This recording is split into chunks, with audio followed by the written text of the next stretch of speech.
Welcome to the Arlington Street Church podcast. Founded in 1729, Arlington Street continues today as a gathering place for progressive people of faith in the greater Boston area and beyond.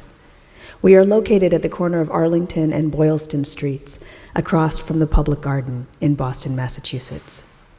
Please visit ascboston.org for more information about this historic Unitarian Universalist congregation. Arlington Street Church, gathered in love and service for justice and peace.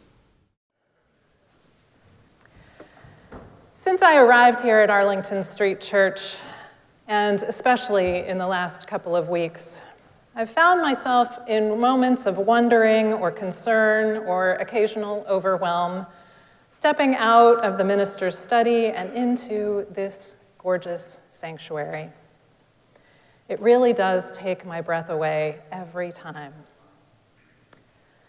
Lately, I've been taking a little more time with these glorious windows that bound our worship space. During these last few weeks of sunshine, the afternoon light streaming through on this Boylston Street side, through the images, has been breathtaking. In the midst of the heartache so many of us are holding as the results of our recent election, these exquisite colors and painstaking artistry have offered a silent prayer, a benediction. You may have heard that these windows were made by the studio of Louis Comfort Tiffany, a fact that has inspired great pride and great generosity in the stewardship of this building. It draws tourists year-round. And you may also have heard about the biblical images and stories in the windows and the fact that they're a little unorthodox for their times. All of this is certainly in keeping with our Unitarian and now Unitarian Universalist brand. But in these last couple of weeks, what has really captivated me about the windows is the knowledge that Louis Comfort Tiffany, in his study of the art of glassmaking, was surrounded at the time by a fashion in the United States that involved removing all impurities from the glass in order to get the most consistent, uniform look possible. And then, as needed, glass would be painted, stained for its effect. But on Tiffany's travels to Europe, he noted that the ancient glass art of Rome and Venice was much more varied in color and texture, with a vibrancy that couldn't be achieved with the methods of purification he had learned in the United States. What he learned was that leaving bits of metal and other detritus in the glass was key to creating a whole range of colors and textures. The grit and grime, the bits of metal or earth or other elements were key to making all of those other types of art glass around the world. Forget your perfect offering. The aim for purity, for perfection, according to understood metrics, had Tiffany continued to conform to it, would have prevented us ever experiencing the splendor that surrounds us here. By looking at those past practices, he literally forged a future that continues to take our breath away. He looked for beauty when those around him were looking for perfection. There is a crack in everything. That's how the light gets in. As we sit bathed in the light that flows through these windows on any given day, we're held by a testament to the faith, the creative imagination, and the sheer staying power of these human creations that remind us of divine stories. More than half of these windows have held and shown light through 2 world wars, the Great Depression, the Civil Rights era, the moon landing, Watergate, the Boston busing crisis, the AIDS epidemic. And they have silently blessed marriages for couples of all kinds, long before that was considered okay. They've held funerals of great beloved members for decades. Their one job through all of that was to hold and share the light. What a job they have done. Those of us blessed to be gathering here for worship in person or on Zoom are inheritors of the grace of their silent witness, their perseverance, most of all, their beauty. And now we gather here with our personal griefs and losses, our heartbreaks and our failures, with all of our hope and joy and celebration. And it's ours to determine how to live in the midst of the messy muddle of this human world. The fragments of the human spirit we gather together in community are what E.M. Forster calls the vantage ground for discussion and creation. Little vantage grounds in the changing chaos, where bubbles have been blown, and bubbles are blown each week here, and webs spun, and the desire to create order has found temporary gratification. Vantage grounds for discussion and creation. We don't often think about our discussion time as a time of making art. But I have a story for you. In April of 2017, just a few months after the inauguration of our 45th president, my work in a dialogue organization took me to the Park County Library in Cody, Wyoming. We were in the school district of the Wapiti School, a one-room rural school that had just gotten national attention as Secretary of Education Betsy DeVos had named it as a place they ought to have guns on hand to keep away the grizzlies. And there, in the modern, beautiful library that was the pride and joy of the town of Cody, we had 100 community members in cowboy hats and bolo ties, in Patagonia fleece and Birkenstocks, gathered, carefully invited from all across the political spectrum to talk about guns in schools. After a preparatory workshop, we split into small groups for discussion of the topic at hand. Our first question: tell us a story from your experience that can help us understand how you came to your position about guns in schools. Around our small group, we heard from rural folks for whom learning gun safety and practicing hunting was a profound way to connect with their family lineage, to feel themselves dependent upon larger forces of nature for their survival, at one with creation. Guns for them were a symbol of safety, of survival, of community care in a precarious world. And we heard from urban folks for whom guns were associated primarily with crime and a lack of safety, who had lost friends or family members to gun violence and who feared for their lives with the presence of firearms in the open carry state of Wyoming. We heard from someone whose parent ended their own life with a gun, and someone who had been saved from a violent attack by the presence of a gun. Each of the stories around the circle brought tears to the eyes of both teller and listener. We had arrived at holy ground.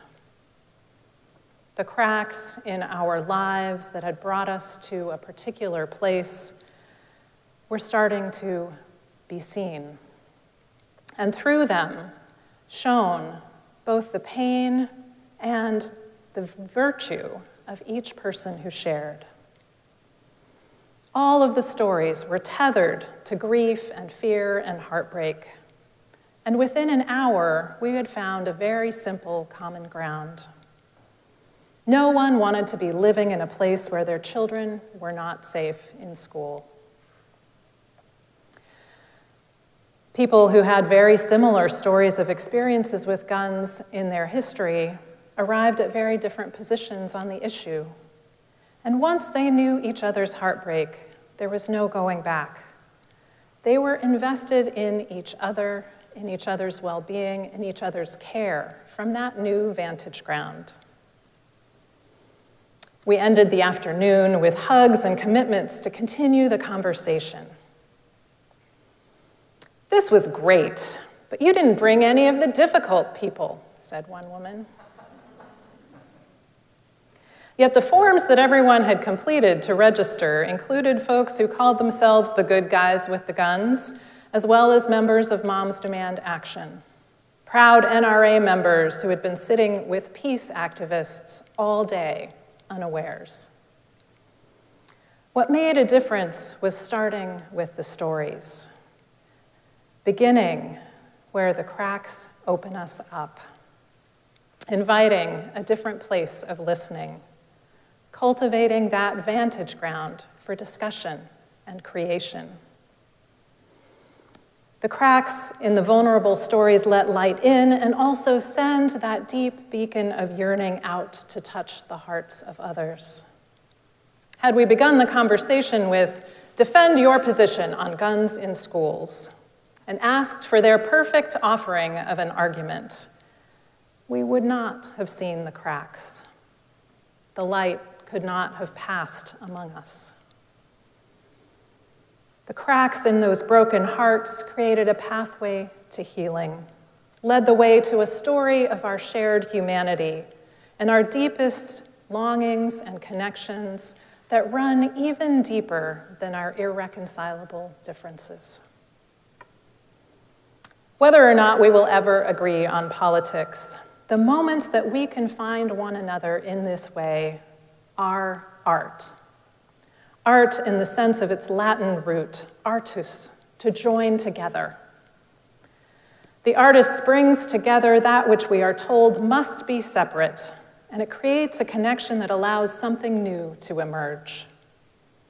An offering, an imperfect offering. Just as articulation makes it possible for our bones to join together and do new things, and putting words together articulately brings us to new meanings and understanding. The very purpose of art is to show us a way between the world's certainties that opens up new horizons.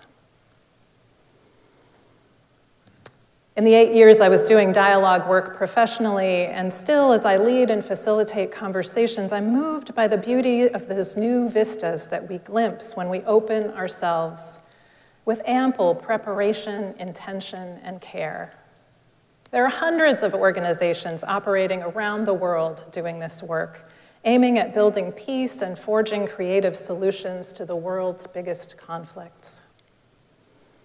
A cynic might respond, "Well, you wouldn't know it from today's state of affairs." But we don't know yet, right? What time horizon is needed for the full realization of this human art of connection? We don't know. But we do have evidence of its beauty and power on a small scale among us, in those moments when we let the light in and mark its presence and its power. It is easy, once someone is used to the windows in this sanctuary, to rush past them with a shrug, to forget their exquisite craft and to go on about our business, forgetting. The windows don't care. The craft people who labored over them are long gone. And yet they stand through decades, some of them a full century now, of human advances and setbacks, in their glorious silence, inviting us to lift our gaze, to notice, to name and to honor the beauty that's found in imperfections, the care and attention that is needed to draw out and be moved by that beauty, the stories that need to be told. Art is the lighthouse which cannot be hidden and continues to sweep the thankless seas of our chaotic world. As we sit with our own fear and worry and our questions about how we'll make it through this time, we need the timeless work that lifts our hearts and minds to those new vantage grounds.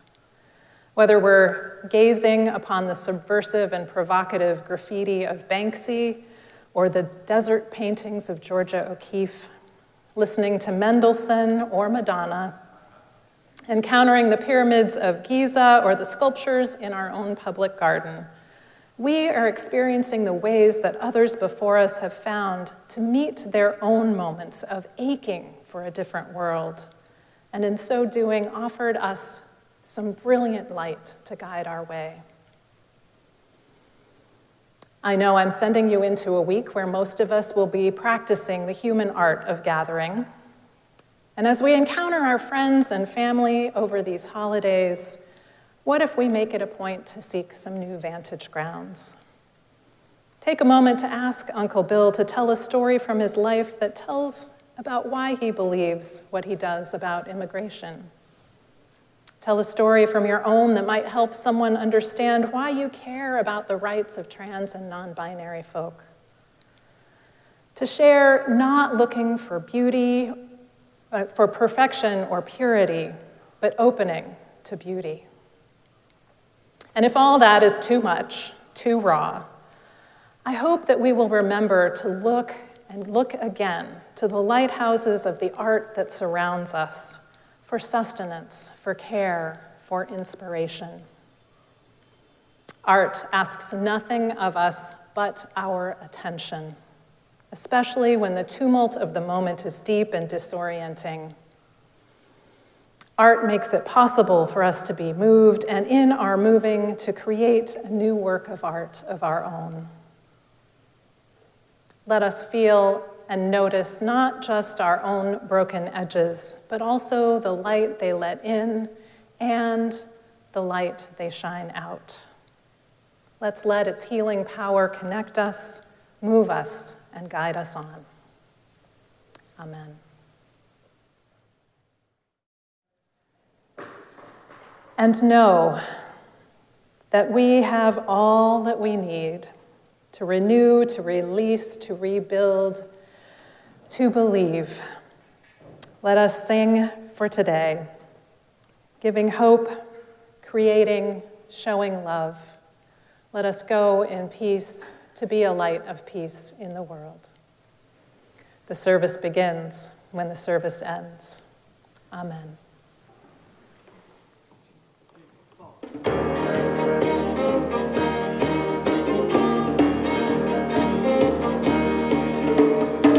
Where you go, I will go, beloved. Where you go, I will go.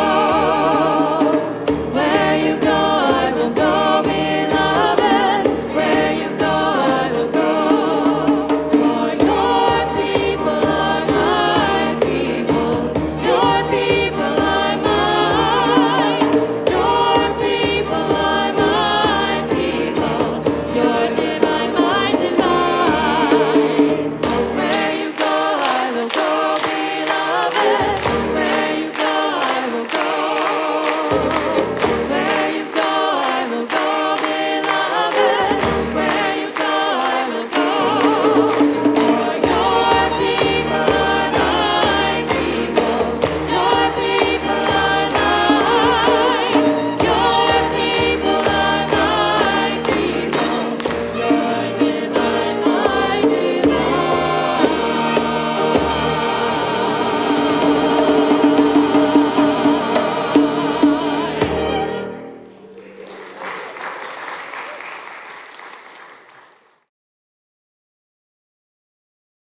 Please visit ascboston.org for more information about this historic Unitarian Universalist congregation.